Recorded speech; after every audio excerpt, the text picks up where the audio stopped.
오늘 보실 말씀은 여호수아서 6장 12절에서 21절까지입니다. 여호수아서 6장 12절에서 21절까지 저랑 한 절씩 교독하시겠습니다. 여호수아가 아침에 일찍이 일어나니라. 제사장들이 여호와의 궤를 메고 7 제사장은 7 양각 나팔을 잡고 여호와의 궤 앞에서 계속 진행하며 나팔을 불고 무장한 자들은 그 앞에 행하며 후구는 여호와의 궤 뒤에 행하고 제사장들은 나팔을 불며 행하니라. 그제 2일에도 성을 한번 돌고 진에 돌아오니라. 엿새 동안을 이같이 행하니라. 제7일 새벽에 그들이 일찍이 일어나서 여전한 방식으로 성을 7번 도니 성을 7번 돌기는 그날뿐이었더라.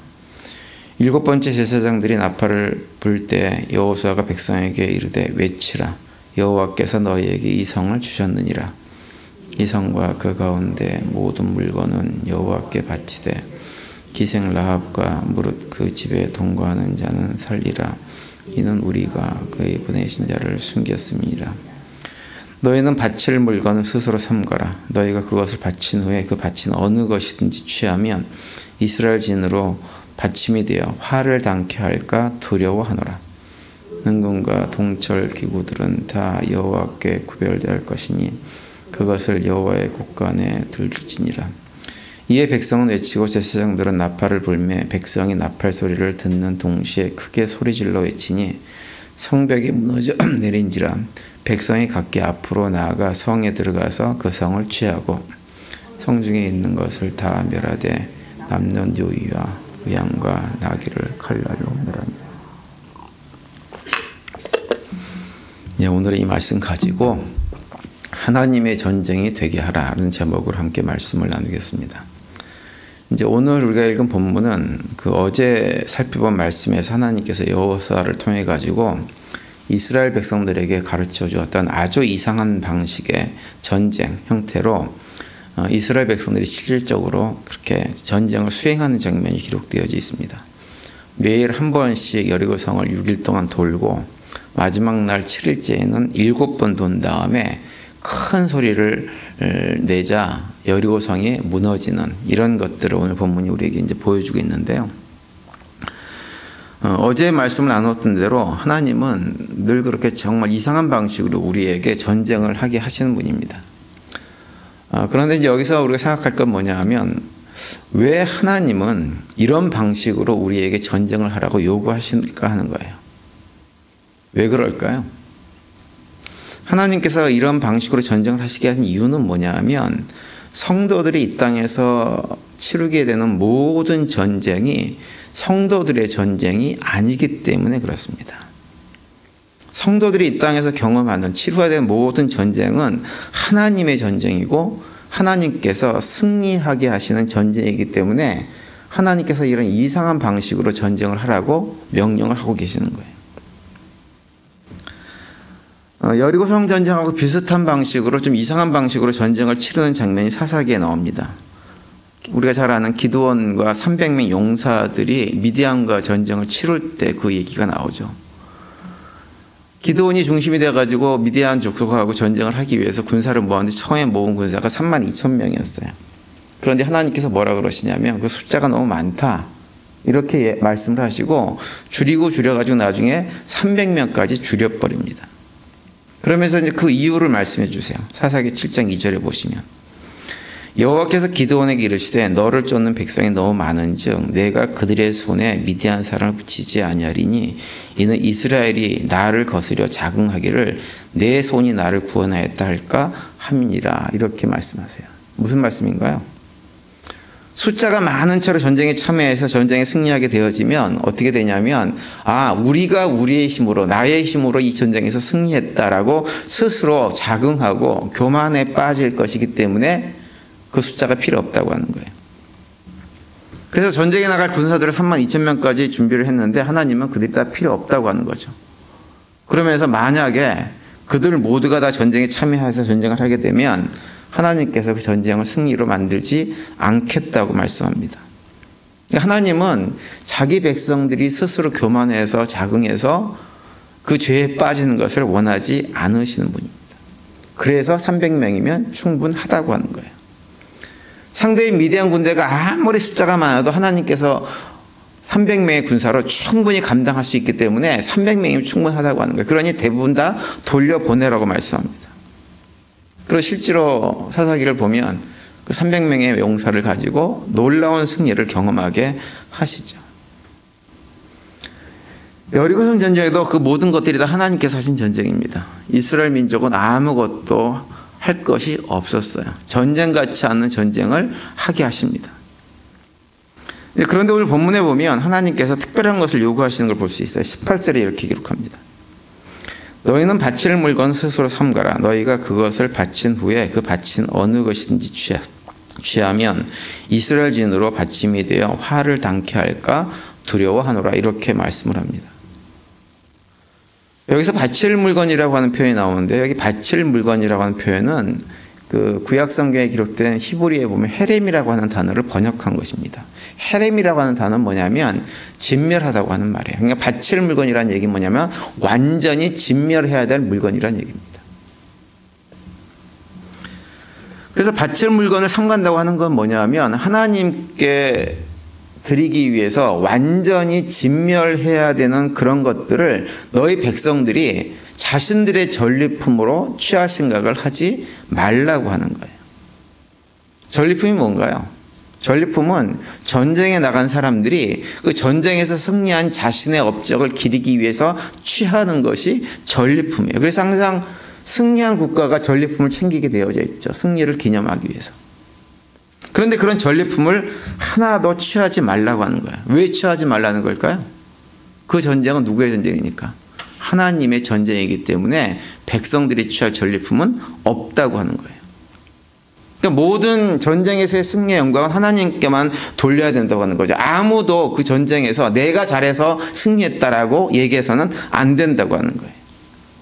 그래서 여리고성 전쟁은 완벽한 하나님의 전쟁이고 하나님께서 승리한 전쟁이기 때문에 모든 영광은 하나님께만 올려드려야 되는 거예요. 이스라엘 백성들 그 누구도 그 전쟁에 승리했다고 해서 자신의 힘을 자랑하거나 교만한 자리에 빠질 수 없다고 하는 것입니다. 그래서 전쟁에서 노력할 수 있는 모든 것들을 다 하나님께 바친다는 의미로 생명이 있는 것들은 생명을 완전히 진멸해버리고 생명이 없는 물것들은 다 하나님께 바치라고 요구를 하고 계시는 거예요. 그래서 19절에 보시면 이렇게 말씀하죠. 금은과 동철 기구들은 다 여호와께 구별된 것이니 그것을 여호와의 곳간에 드릴지니라. 이렇게 말씀합니다. 이런 것들은 죽일 수가 없으니까 다 하나님의 곳간에 바쳐서 너희들은 그 어떤 것도 전리품으로 취하지 말라. 이렇게 말씀하고 있는 거예요. 하나님께서 이스라엘 백성들에게 이렇게 말씀하신 이유는 뭐냐면 이스라엘 백성들에게 선택을 하라고 하는 거예요. 바칠 물건을 삼가하고 하나님께 온전히 바치면서 하나님께서 행하시는 전쟁에서 승리를 경험하는 삶을 살든지 아니면 내 힘으로 스스로 전쟁을 감당하면서 전리품도 스스로 취하는 전쟁을 하는 것을 살든지 그 둘 중에 하나를 선택하라고 하는 것입니다. 이 선택에 대한 요구는 오늘날 우리들에게도 그대로 적용되는 거예요. 똑같은 요구를 하나님께서 하십니다. 그래서 로마서 12장 17절과 18절에 보면 이런 말씀이 있죠. 아무에게도 악을 악으로 갚지 말고 모든 사람 앞에서 선한 일을 도모하라. 할 수 있거든 너희로서는 모든 사람과 더불어 화목하라. 이렇게 말씀을 합니다. 악을 악으로 갚지 말고 원수를 원수로 갚지 말라고 하는 거예요. 원수 갚는 자신의 싸움을 하지 말라고 하는 것입니다. 우리가 해야 될 것은 뭐냐? 원수 갚는 것이 아니라 모든 사람과 더불어 화목하는 거예요.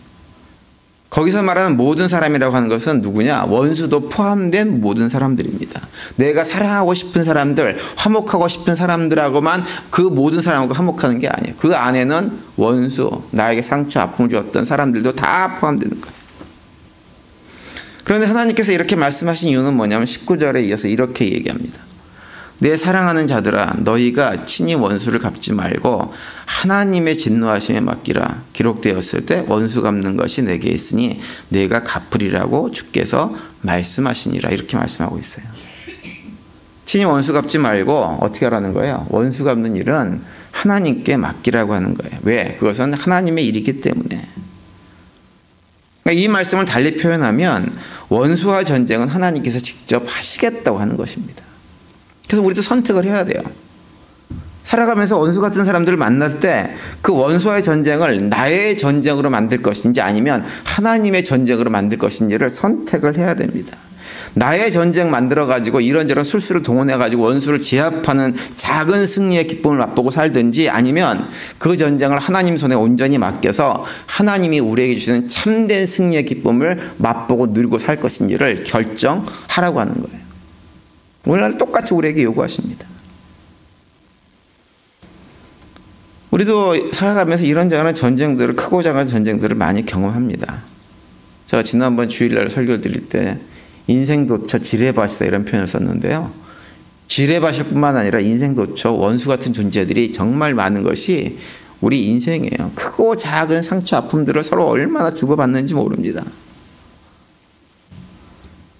그래서 꼭 원수는 아니어도 어쨌든 상처받고 힘들게 하고 그래서 마음이 상하게 하는 이런 일들이 정말 많이 있어요.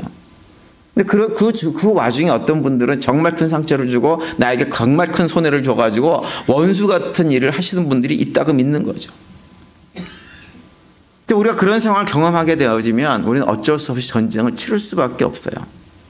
그런 전쟁을 우리 인생을 살아가는 동안 피할 수 없습니다. 그런데 그런 전쟁 상황을 경험할 때 그 전쟁을 나의 전쟁으로 만들어가지고 내가 직접 감당을 하게 되어지면 전쟁을 하는 내내 나의 삶은 지옥이 되어지는 거예요. 지옥 같은 삶을 살 수밖에 없어요. 상대방이 생각보다 쉽게 제압당하지 않습니다. 아무리 내가 술수를 사용해도 상대방이 쉽게 넘어가지 않습니다. 망하지 않습니다. 지루한 공방경을 끊임없이 해야 돼요. 그러니 삶이 지옥될 수밖에 없어요.